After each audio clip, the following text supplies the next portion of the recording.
Olá! Neste vídeo vamos começar a abordar os testes estatísticos que comparam médias ou outras medidas de posição em duas amostras independentes. Vamos começar com o teste T de Student para amostras independentes. Neste vídeo vamos utilizar o conjunto de dados Energy da biblioteca ISWR.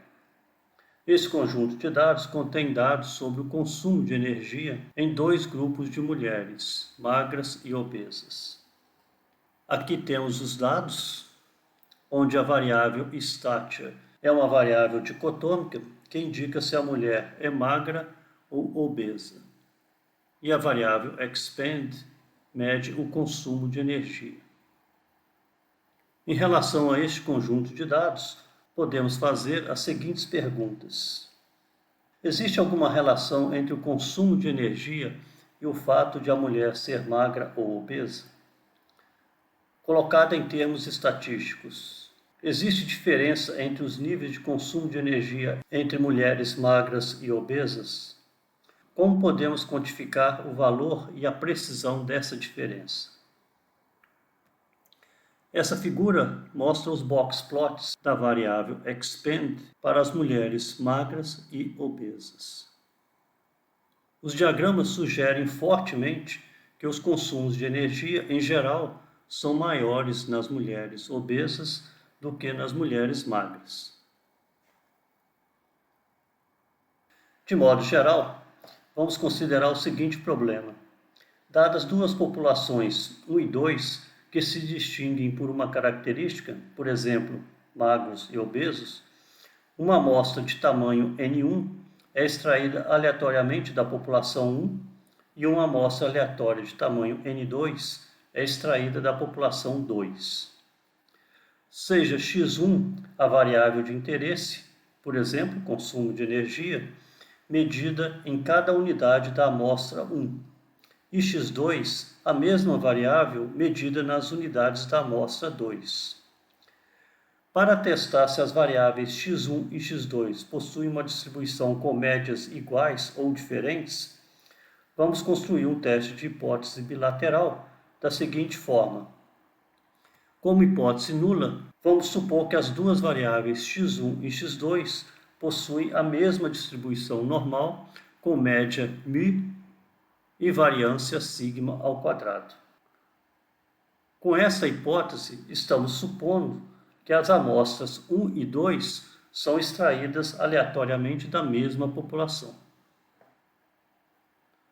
A hipótese alternativa é que as duas variáveis possuem uma distribuição normal com mesma variância, mas com médias diferentes.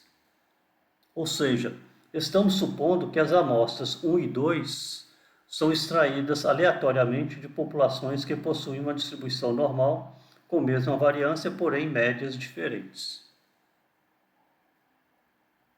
Para cada amostra, vamos estimar as médias por meio das médias aritméticas de cada amostra e as variâncias por meio dos estimadores não tendenciosos da variância, onde N1 é o tamanho da amostra 1 e N2 é o tamanho da amostra 2.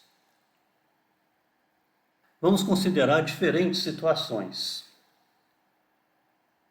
Na primeira situação, vamos supor que as variáveis possuem variâncias σ1 ao quadrado e σ2 ao quadrado conhecidas, mesmo que sejam diferentes.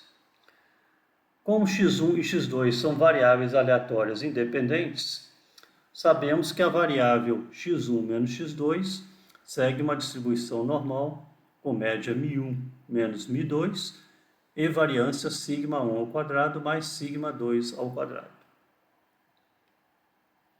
Consequentemente, a diferença de médias amostrais segue essa distribuição normal com esta média e essa variância. Assim, a estatística Z, dada por essa expressão, possui uma distribuição normal padrão e pode ser utilizada para realizar um teste bilateral ou unilateral. E o intervalo com certo nível de confiança é dado por essa expressão. Como em geral não conhecemos as variâncias, este cenário possui basicamente um interesse teórico. O R-Commander, por exemplo, não mostra uma opção no menu para essa situação. Como em geral as variâncias não são conhecidas, então elas devem ser estimadas por meio das variâncias amostrais. Se as variáveis x1 e x2 seguem a distribuição normal com mesma variância, e não sabemos qual é, mas médias possivelmente diferentes, podemos usar essa estatística T, dada por essa expressão, que possui uma distribuição T de student com N1 mais N2 menos 2 graus de liberdade, que pode ser utilizada para realizar um teste de hipótese bilateral para igualdade de médias ou um teste unilateral. Este é o famoso teste T de student para amostras independentes. Nessa estatística, um estimador da variância comum das duas variáveis x1 e x2 pode ser obtido a partir da média ponderada dos estimadores S1 ao quadrado da amostra 1 e S2 ao quadrado da amostra 2, com os pesos respectivamente iguais a N1 menos 1 e N2 menos 1.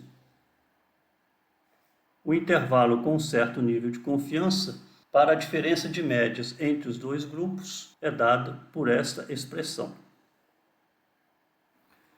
Vamos utilizar o R-Commander para realizar um teste de hipótese bilateral de igualdade de médias e calcular o intervalo de confiança ao nível de 90% para o conjunto de dados Energy. Vamos supor que já carregamos o pacote ISWR, o conjunto de dados Energy, e ele está ativo no R-Commander. Para realizar um teste T para amostras independentes, vamos em Estatísticas, Médias, Teste T para amostras independentes. As variáveis Statia, que indica os grupos, e Expand, que é a variável resposta, já estão selecionadas.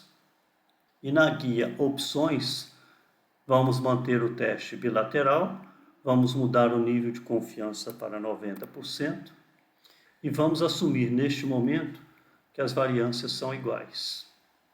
Vamos clicar em OK. O comando é mostrado aqui e os resultados são apresentados na área de Output. A saída mostra que o valor de P é 0,000799. Nesse caso, a hipótese nula deve ser rejeitada. O intervalo de confiança ao nível de 90% para a diferença de médias do consumo de energia entre os grupos magra e obesa varia de menos 3,2 a menos 1,26 unidades de consumo de energia. Observe que o intervalo de confiança não inclui o zero, que corresponde à diferença de médias igual a zero, que é a hipótese nula. Aqui estão as médias no grupo das mulheres magras e no grupo das mulheres obesas. No cenário onde as variâncias são desconhecidas e diferentes, a estatística dada por esta expressão possui aproximadamente uma distribuição T de student com graus de liberdade dado por esta expressão. E pode ser utilizada para realizar um teste bilateral para igualdade de médias ou um teste unilateral. Este teste é conhecido como teste T para duas amostras de Welch. O intervalo com certo nível de confiança para a diferença de médias entre os dois grupos é dado por esta expressão. Quando as duas amostras possuem o mesmo número de elementos, N1 é igual a N2, o número de graus de liberdade é igual a 2n menos 2. Neste caso, essa estatística e este intervalo de confiança são idênticos a estatística e o intervalo de confiança calculados no teste T de Student para amostras independentes, mostrados no slide anterior. Isso significa que quando as amostras possuem o mesmo tamanho, o teste T de Student é idêntico ao teste T de Welch para amostras independentes. Vamos realizar o teste T de Welch no R-Comanda. Vamos em Estatísticas, Médias, Teste T para amostras independentes. As variáveis já estão selecionadas e em Opções vamos assumir que as variâncias não são iguais. Vamos clicar em OK e o teste é realizado por esse comando e os resultados são mostrados abaixo. Esses resultados são bastante semelhantes aos resultados, supondo que as variâncias são iguais. Observamos que os limites dos intervalos de confiança são muito próximos. Uma condição necessária para se realizar um teste T de Student ou teste T aproximado de Welch é que as variáveis x1 e x2 sejam normalmente distribuídas. O teste T é robusto para desvios consideráveis da hipótese de normalidade dos dados, especialmente se os tamanhos das amostras são iguais ou aproximados e especialmente quando os testes são bilaterais. Mesmo quando as variáveis possuem grandes desvios em relação à distribuição normal, como a distribuição da média amostral tende a uma distribuição normal à medida que o tamanho da amostra aumenta, vamos lembrar do teorema do limite central, se as amostras são suficientemente grandes, digamos N1 e N2 maiores que 30, podemos usar essa estatística, que segue aproximadamente a distribuição normal padrão, para realizar um teste bilateral para igualdade de médias ou um teste unilateral. O intervalo com um certo nível de confiança para a diferença de médias entre os dois grupos seria dado então por essa expressão. Então, para N1 e N2 suficientemente grandes, podemos usar o teste T de Student para realizar um teste de hipótese ou calcular o intervalo de confiança para a diferença de médias. Resumindo, o teste T de Student supõe que as amostras são extraídas aleatoriamente de populações com distribuições normais e variâncias iguais. Consequentemente, é preciso verificar a normalidade dos dados e a igualdade das variâncias. Se as variâncias não são iguais, podemos usar o teste de Welch. Para amostras suficientemente grandes, podemos usar a estatística Z. Para amostras pequenas, digamos N1 e N2 menores que 30, é necessário verificar a normalidade das variáveis e a igualdade de suas variâncias. Vamos verificar essas duas condições nos próximos vídeos, começando com a comparação de variâncias. Até lá!